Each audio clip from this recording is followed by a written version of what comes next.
Hello, hello, hello. This is Misty Magdalena Grace with the new and improved version of Healthy and Wealthy and Wise, where we talk about spirituality, psychedelics, plant medicine, microdosing, and really that journey within to finding your best innate wisdom, to your best health, your best wealth through all sorts of inner child healing, trauma release, grief recovery, overcoming addictions, and working with the mind, the body, and spirit. So go ahead, leave a review, subscribe, download. We look forward to your feedback. Thanks for tuning in today. Hello, everyone. Super excited to be here today to share some wisdom with you on this Wisdom Wednesday. If you haven't joined me before, this is my occasional Wisdom Wednesday. I don't do it every week, just to be able to share what's coming through from my own spiritual journey, my own healing journey, and a lot of what's been happening. It feels like I've been calling people, prospects, friends, different people are breaking down, crying over the frustration and grief that they're experiencing, whether it's from a family member committing suicide, whether it's from an unexpected massive bill that just got landed in their lap, from people having to close their business, and relationships. There's a common theme that I've been seeing, and it is all around grief. I have a guest on Friday coming on my live show, Catherine Napoli, who's going to be talking about grief in a different way. And it's just really important right now for us to have this conversation, I feel, because with the war happening in the Middle East and the holidays coming up, it can be a really tricky time to be going through a grief. And yet, I'm here to tell you a little bit today about what I've learned from the wisdom of grief once I was able to become conscious and raise my consciousness with effort, with intention, in order to be able to heal and to truly recover from grief. I've lost 12 friends to suicide, all 3 of my parents, an older brother who was an alcoholic, and I've had many friends and clients actually die from addiction, and it's just rampant right now. And if you've been studying what's happening in this ascension process, some people call it 5D, awakening, Age of Aquarius, whatever you call it, this is actually going to keep happening. The suicide rate is supposed to go up. There's a lot of people just dying for no reason. We just had a pet die out of the blue, very young, apparently no reason. And it's because there's a lot of light and energy coming into the planet right now. And it's okay if you don't understand or don't agree with me. It's fact. It's been shown by so many different people that I study and teachers that I have followed and also worked with. And so as we go through this evolution, as we go through this process, we gotta become aware. We gotta have tools that can help us wake up to our truth. And I believe all of this is happening for us to come back into a deep sense of love, a deep sense of community, and a deep sense of compassion for ourselves and others. And grief by itself is a great teacher. It's just a lot of us are too busy to process it. A lot of us are in fight or flight mode, go, go, go, do, being quote unquote busy. And I learned the hard way, so I'm hoping that I can help save you. If you've had a job loss recently, if you've had a death of a loved one or a pet recently, take some time to really reflect and know that it's a process, it's a journey.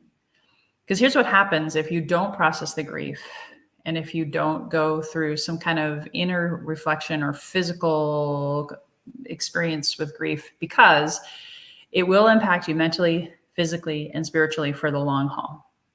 I myself can say grief, because I didn't address it, caused depression. It caused sadness. Physically, it caused anxiety and the desire to have cravings for alcohol, cravings for sugar. And of course, spiritually, I just shut down. I didn't want to, it wasn't like I had anger at God per se. It was just more, I didn't want to even think about spiritual stuff at all, period. So I was completely void in that department. And it led me to a very painful path of self-destruction, repression, of anger. Underneath grief, there can be sadness, there can be anger, frustration, resentment towards that person, that experience, that death, that whatever. And without support and self-care, that can cause dis-ease. It can literally, I believe, cause cancer, it helped cause my autoimmune disease. A lot of autoimmune diseases are caused as a result of not being grounded in your root chakra. I can speak to that. I've been in fight or flight mode most of my life, which then developed digestive issues, which then developed into something called leaky gut, which then was the precursor to my Hashimoto's. And so we all have grief that is unresolved. And I believe we're being called to slow down, to take a look at it, to process it, and then to even go back and process a lot of unresolved grief.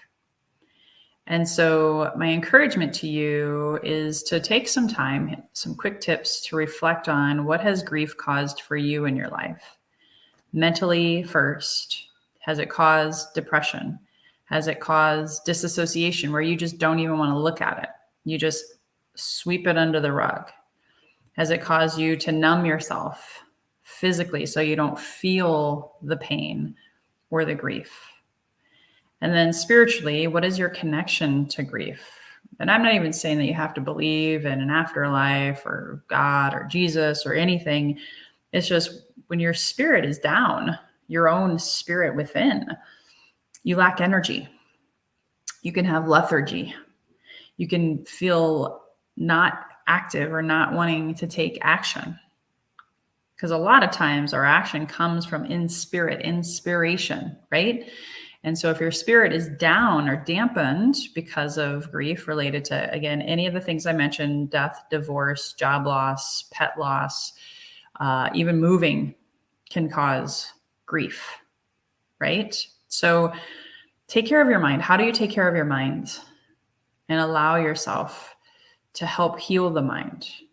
Whether it's through meditation, whether maybe you talking to a friend, talking to a mentor, a coach, a spiritual teacher, being able to, read or consume information about grief, maybe processing that experience can also be considered mental self-care. Physically, are you exercising? Are you breath work? Are you yoga? Are you screaming, vocalization? You've heard me talking about that. A lot of my grief repressed a lot of anger. And so I was shutting that part of myself down, which impacted my liver, which impacted my organs, which shut down chakras that are connected to those organs that are basically in like the lower three chakras, the solar plexus, the sacral, and the root are still all in some way, shape, or form connected to those main organs that are part of our digestive system, our sexual reproduction system. And so we hold on to a lot of stuff, right? The body keeps the score. Are you cleansing? Are you detoxification? Considering somatic release. The physical body is actually where we can get a lot of the most work done if we're mindful of it. That's why I started with the mental, even setting goals to work on the physical and helping you process and work through that grief. And usually with a trained professional, one of the first things I did was combo medicine, the frog medicine that I now serve. My clients oftentimes are struggling with grief, addiction, depression, anxiety. A busy mind is like one of the first things people talk about. When you release the trauma, when you release the grief physically, it leaves room for more love, more light. And especially for those of you who have maybe what you know as ascension symptoms, it's hard to process that without physically healing yourself and really purging and going through that process. So what are your physical goals? And then, of course, spiritual. I know for me, I did not have a spiritual practice. I was completely devoid of that. And so having a daily spiritual practice, whatever that means for you, could be even time in nature. It could be connecting with your community. It could be a church or an organizational type event. There's a lot of meetup groups now that are getting together for singing, dancing, laughter, yoga, whatever renews and raises your spirit. And then, of course, that divine spark within, that God within, God or goddess within, that you can then bring without and shine your light more readily. If you're in alignment and doing something mentally, physically, and spiritually every day, that's going to help you. That is so going to help you in the short term, but then also developing these muscles every day. Rome wasn't built in a day. People think, oh, I need instant gratification. There is no instant gratification or timeline with grief, depression, anger, none of it. All I know is what we've got to do, and what I did and what I teach my clients to do is build those daily muscles. Those daily habits will define your success, literally, mentally, physically, spiritually. So I hope this was helpful. I hope this brought wisdom to you. This is just a quick reminder of the importance. And of course, if there's anything I can do for you inside of my microdosing for health community, I microdosed straight for 18 months. That helped my mental, my physical, and my spiritual around grief, changing my relationship with grief, looking at it differently. Perspective is everything. So maybe checking out any kind of tools that I provide, I'm here for you. You can go to microdosingforhealth.com. And if you see value, hit the share button. I also have my grief webinar on the 17th, November 17th. I have a grief workshop with Catherine Napoli, and this Friday she's going to be on my podcast talking about how she has handled grief, how together we can help you in that free workshop, especially navigating through the holidays. Holidays can bring up some tricky, challenging times, especially if this is your first Christmas or Hanukkah without a parent or a sibling. We've got to have tools to help us navigate our mind, our body, and our spirit. So feel free to hit the share button. And if you have any questions, go to my link tree. I'll put it in the show notes as well.